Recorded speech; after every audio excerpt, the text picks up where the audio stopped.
You're listening to the Fresh Hell podcast. Fresh Hell contains stories of a disturbing and often graphic nature and is intended for a mature audience. Please don't let your kids listen to this, or they might turn out like us.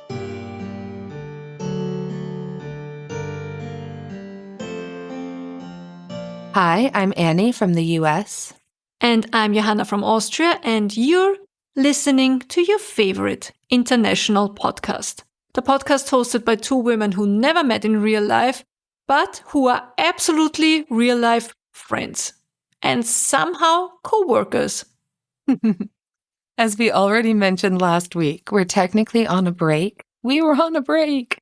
But you know us, we just don't relax well at all. So we worked a bit ahead and got this recorded just before we left for our vacation. That's right, we're back with another condensed classic from the Fresh Hell archives. And no worries, next week we'll be back with a brand new episode of Fresh Hell. Yes, but for now, we're revisiting some of our favorite stories in shorter forms because sometimes you just want the creepy highlights without the multi-hour emotional commitment to listen to our ramblings. I'm saying as I ramble. Think of it as the espresso shot version of an episode. It's still dark and still strange, and it's definitely morally upsetting, but shorter. But it's shorter. There's just less of it. So yeah, if you're new to the podcast, this is a great chance to get a feel for the kinds of stories we tell. A lot of true crime, a lot of history, a sprinkle of hauntings, and always a reminder that people have been awful for centuries. And if you've been with us for a while, enjoy the refresher. There's no shame in re-traumatizing yourself with a little bit of vintage horror.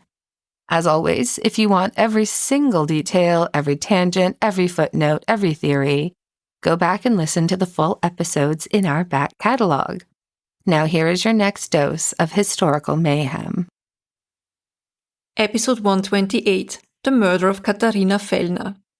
Vienna, 1928.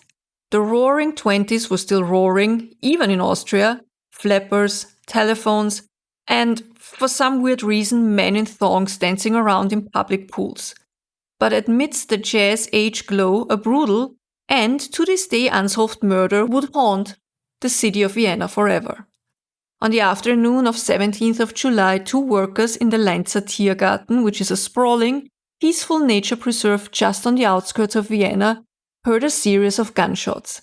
Initially, they assumed it was the nearby shooting range. Then a sudden storm rolled in, lightning cracked, and after the storm passed, smoke was seen rising from the woods near the Hermes villa. What they found was the stuff of nightmares, the body of a woman ablaze, lying in a muddy area known as the Saulacken, basically a wild boar spa. The workers managed to extinguish the flames, but the woman's body was already severely burned. Police and firefighters arrived around 6 p.m. and immediately launched an investigation. At the scene, they found a gasoline can and something called urotropin, solid fuel cubes often used for camping. Also, no ID, no purse, and no shell casings. Just an elegant Italian-made shoe, a good quality bracelet, and designer clothes not charred beyond recognition. The only clue to her identity? Extensive dental work, including gold crowns. Something that only the upper middle class could afford, at least upper middle class. There were theories, of course. Maybe she was the daughter of nobility, maybe she'd come to Vienna for the massive choir festival happening that week, which had brought 50,000 international guests to the city. Witnesses reported a dark-haired man fleeing the woods. Still, weeks turned into months with no answers. This Jane Doe case got the full press treatment. Sketches of her jewelry and shoes were printed in papers. The police turned to a new facial reconstruction method pioneered by Viennese Dr. Alfons Poller. He developed a material called Negocol, basically dental impression goo that allowed forensic specialists to make detailed, safe facial molds of the dead. Two were made, one capturing the pain of her final moments, and a second imaging how she might have looked in life. Both were displayed at Vienna's Kriminalmuseum. A full year passed before there was a break. A dentist named Dr. Reisberg either visited the museum or was tipped off by a police acquaintance, sources vary. and immediately he recognized the dental impressions as belonging to one of his patients, Katharina Fellner, born Schäftner. Katharina came from a humble background. She'd worked as a waitress and a Sitzkassiererin, so a seated cashier in one of Vienna's famous coffee houses. At one point, she'd also worked as a showgirl. Eventually, she became the mistress of a wealthy banker who continued to support her financially, even after their relationship ended. Then, she met a tailor named Andreas Fellner in Budapest, married him, and promptly left him when the relationship soured. She took up gambling, especially in Italy, and it seems her luck didn't stretch beyond high-end shoes and gold fillings. Short on money, she returned to Vienna, telling a maid she planned to retrieve valuables, fur coats, jewelry, left behind there. And shortly after, she was dead. Naturally, suspicions first fell on the estranged husband. But Andreas Fellner had a rock-solid alibi. He was recovering from a car crash in Italy on the day of the murder. Other sources place him in Bad Ischl, but either way, he wasn't anywhere near Vienna. Enter Gustav Bauer. Bauer was a 39-year-old jewelry salesman who had once had an affair with Katharina. He'd also reportedly embezzled or stolen a large sum of money from her. When police tried to question him, he had already fled Vienna. 2 years later, in 1930, Bauer resurfaced in Berlin and was hauled back for questioning. He claimed he and Katharina had remained friends after their affair ended in 1925 and that he'd only sold some of her belongings on her behalf. But his story didn't check out. His alibi? Visiting his brother in the hospital. But records showed that visit had occurred on a different day. And while in custody, Bauer sent secret messages to friends asking them to help fabricate an alibi. It didn't work. The trial began in November 1930, and the prosecution lined up a compelling list of witnesses. A taxi driver testified he'd driven Bauer and a woman, possibly Katharina, to the Leinzer Tiergarten that day and returned with only Bauer. A friend of Bauer said he'd been asked to procure a Browning pistol, the same caliber used in the murder. A furrier attested Bauer had sold him fur coats resembling Katharina's. Bauer's maid identified a gasoline can like the one found at the crime scene as something Bauer kept at home. Bauer claimed that Katharina had given him the furs to sell, and that the woman in the taxi was another of his lovers. When shown this woman, the taxi driver wasn't so sure anymore. The trial descended into chaos, new witnesses, contradictory evidence, constant confusion. After 5 months, it was adjourned and resumed in March of 1931. And in a Hail Mary move, the defense even produced a man who resembled Bauer and claimed he'd been in the park that day. It was exhausting. The closing statements alone took 8 hours. And when the jury finally retired to deliberate, Austrian law required 8 out of 12 jurors to vote guilty for a conviction. Only 7 did. 5 said not guilty. And that was it. Bauer walked free. Most people, including the police, were convinced he had murdered Katharina Fellner. But officially, the case remained unsolved. Years later, Bauer was found dead in his apartment. He had hanged himself. And in a final note, he maintained his innocence, but said that society had condemned him anyway, ruining his career, his friendships, and his life. It's unclear exactly when he died. Some say 17th of July 1932, so exactly 4 years after Katharina's death. Others say it was 8 years later. Either way, his death brought the case no closer to resolution. And so, despite a mountain of circumstantial evidence and a suspiciously sketchy suspect, the brutal murder of Katharina Fellner remains technically a cold case. A well-dressed woman burned in a forest, identified by her dental work, her face forever cast in plaster in a Viennese crime museum. Episode 146, The Murder of Sarah Ware. In the quiet coastal town of Bucksport, Maine, on a September evening in 1898, 52-year-old Sarah Ware left her home and vanished. She was last seen walking toward the edge of town after dark, alone, as usual. 10 days later, her body was found. Her head had been nearly severed from her body. Her murder shocked the town, and more than 125 years later, it's still unsolved. Sarah Ware was a widow, a mother, and most importantly to her neighbors, a woman who didn't quite conform. She worked odd jobs around town, housekeeping, nursing, errands, and moved through life with a stubborn independence. She lived a hard life, including a marriage marked by abuse and eventual separation. She wasn't exactly embraced by Bucksport society. Some found her outspoken, some found her inconvenient.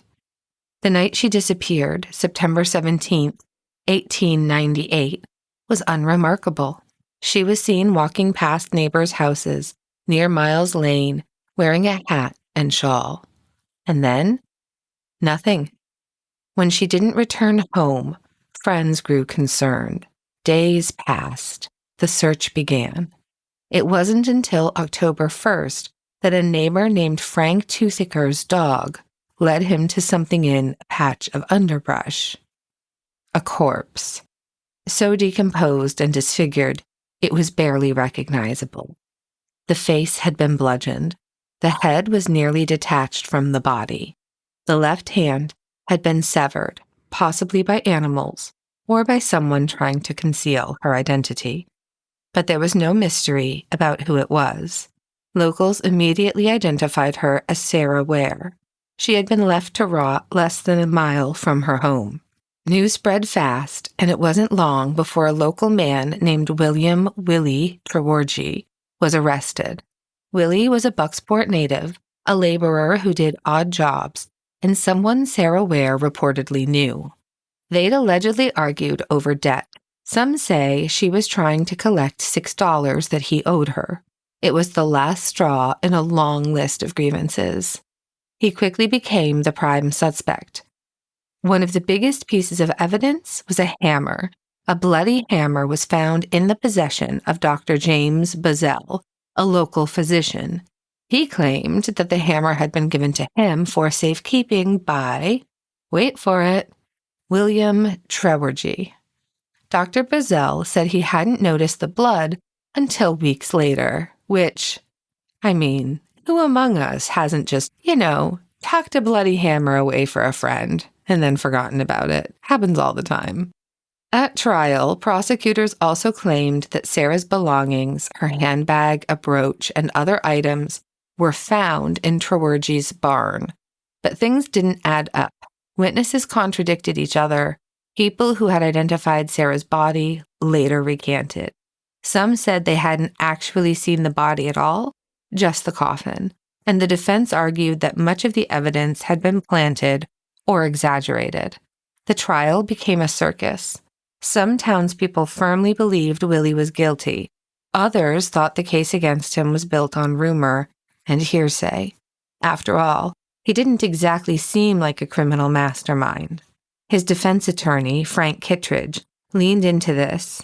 He told the jury that his client was being scapegoated by a town desperate for closure, and the jury agreed. William Trewargy was acquitted. No one else was ever charged. After the trial, theories multiplied. Some believed a group of townspeople killed Sarah to just clean up what they saw as moral nuisance. Others claimed Dr. Buzzell himself may have had more to do with the murder than he let on. Still others suspected someone in the Ware family knew more than they were saying. But let's be honest, no one really looked that hard after Trewargy walked away free. The attitude was more or less, well, we tried. And the case faded into eerie local legend. And that might have been the end, except for what came next. The treatment of Sarah Ware's body became nearly as grotesque as the murder itself. Her remains had been buried in the local Silver Lake Cemetery, but during the investigation, her skull, still separated from her body, was removed and kept as evidence. Yes, really. It sat in the office of the Hancock County Sheriff for over a century. For decades, it passed between law enforcement, lawyers, and historians. At one point, it was kept in a hat box. People used it as a prop during lectures. no one thought to return it to her grave. Finally, in 2017, nearly 120 years after her death, the state of Maine formally returned Sarah Ware's skull to her coffin. The reburial was conducted quietly, without ceremony, maybe out of shame. And still, there are no answers, no solid suspects, no justice. Some people say that Sarah's spirit never really left Bucksport. The town has a long, weird history of hauntings and local legends, including a cursed grave with a mysterious boot print that won't fade. Some say they see Sarah's ghost near where her body was found. Others say they hear footsteps in the cemetery at night. Whether or not you believe in ghosts, one thing is for sure. Sarah Ware was failed by everyone around her. Her murder was brutal, the investigation was lazy, her body was disrespected, and her story nearly forgotten. Today, Sarah Ware lives on as one of Maine's coldest cases. Episode 149, The Murder of Melvina Crotts.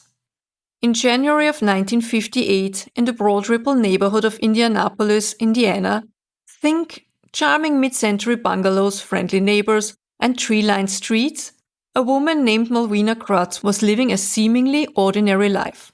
Her house was a modest 2-bedroom home she shared with her husband Charles and their 9-year-old son, Buddy. It had been built in 1929. And at the time of this story, Melvina was overseeing renovations following a small fire that had damaged the kitchen and bedroom. She was excited about picking out new wallpaper, tiles, and flooring. The house was filled with tradespeople, painters, electricians, workers coming in and out day after day. Melvina, who was 42, was described as vivacious and kind.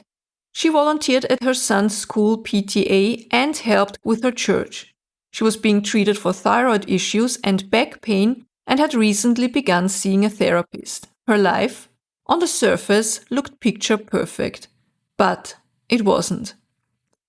Earlier that same month, she had filed for divorce from Charles, citing neglect and marital misconduct. She'd previously done this once before, and in both cases the divorce was dropped after apparent reconciliations. Her lawyer confirmed Melvina wanted to stay for the sake of her family. But we'll come back to that. On the morning of 29th of January 1958, things started out as normal. Charles left for work and Buddy walked to school. Melvina stayed home. At noon, Buddy came home for lunch. He had a sandwich waiting for him, and Melvina spoke to him through the bathroom door. She said she wasn't feeling well and stayed in the bathroom the whole time he was there. He ate, answered the door for the milkman, and even asked her a question through the bathroom door about their dairy delivery. She answered. He finished his sandwich and headed back to school. And it was the last time anyone heard from Melvina. Later that afternoon, around 1:45 p.m., her friend Mildred arrived at the house, along with another woman named Florence. Melvina had invited them over to see the home renovations. But when they arrived, they saw something strange. Melvina's car driving away, with a man behind the wheel. They assumed it was one of the workers and thought not much of it. They knocked on the door. No answer. The back door was slightly open. They walked in, saw both bedroom doors closed, waited a while in the living room, left a note, and went on their way. At 5 p.m., Charles came home. Buddy was watching TV and casually mentioned that his mom had offered to take over his paper route that day. But he also told his dad something that has haunted many who have read this story. I don't like the way my room looks. Charles went to wash up, and the moment he stepped into the bathroom, something felt off. The shower curtain was drawn, something they never did. He opened it, and there, in the bathtub filled to the overflow valve, was Melvina's body, face up, twisted on her side. She was clothed but disheveled. Her blouse was torn. Her underpants had been rolled down to her knees, and she was wearing a shoe on one foot. Beneath her were a rubber bath mat, a regular bath mat, and a washcloth. Her body was still warm. The tap had been filled and turned off, but no water had spilled out. The implication? Someone had placed her in the tub, turned on the water, waited until she drowned, and then turned the water off. She had been punched hard enough to cause a fatal brain bleed and then drowned while unconscious. Now, let's rewind. Buddy says she was in the bathroom when he came home from lunch, but he didn't see her. Did she have someone in there with her? Did someone force her to pretend she was fine? A chilling thought. Was she already injured or dying in that bathroom while her son sat just a few feet away eating a sandwich?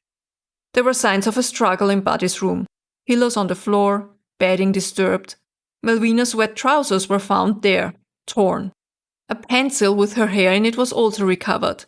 There were bruises on her face and cuts to her mouth, but no signs of sexual assault. A towel rack had been torn off the bathroom wall.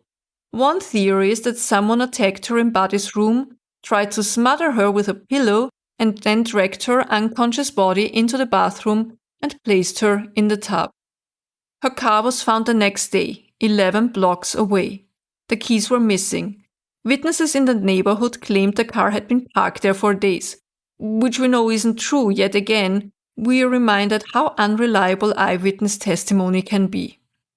Charles and a friend were questioned and given polygraph tests. Both passed and were cleared. There was some suspicion due to the divorce filings, and it's possible Charles had a romantic relationship with his friend. Malvina had described neglect of conjugal duties over 10 years, but police found no motive, no evidence linking him to the crime. The police also looked at various workers who had been in the house: wallpaper hangers, painters, electricians. One man, Leroy Panic, failed several polygraphs but was ultimately released. However, 4 years later, in 1962, Panic was convicted of murdering his girlfriend, Carol Jean Martin, by beating her to death. Was he the same man who killed Malvina? No one knows. There was also a strange detail. A tip was sent to the newspaper in 1958 about a man seen dumping car keys and fleeing near where Malvina's car was found. The paper intended to give it to the police. And then it was lost. And then it was found again in 1960. But it was too little, too late.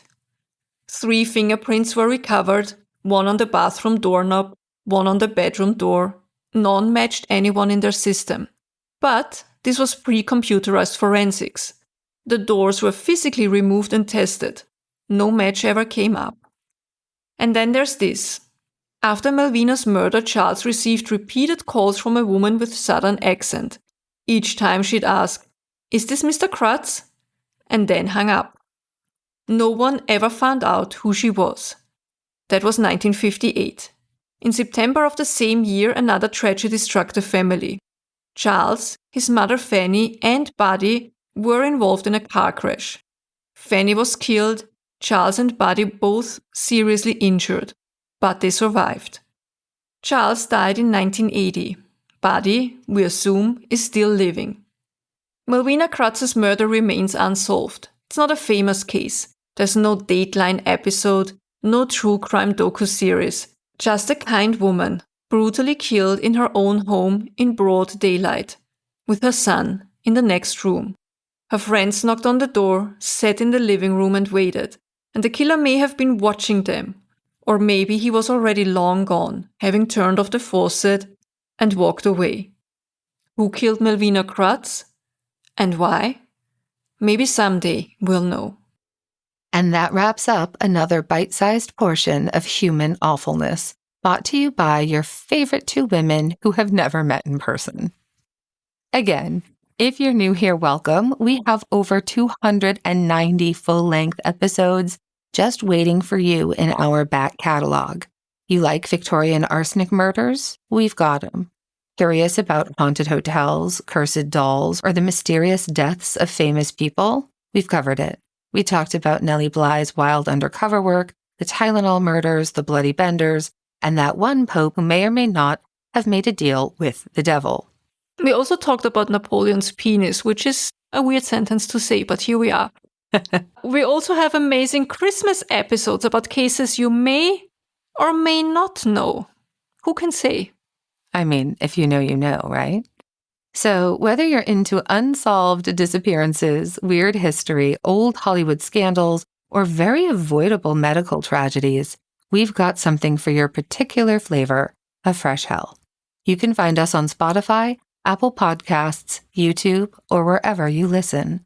And if you love what you hear, please leave us a rating or review, tell a friend, or join us over on Patreon for even more chaos. That's right. And until next week, when we'll be back with a fresh new episode of Fresh Hell, please tell your pets we said hi, hug them, cuddle them, treat them kindly, be kind to your fellow human beings, and be kind to yourself. It's right. And as Winston Churchill once said, if you're going through hell, Keep going. Tschüss. bye.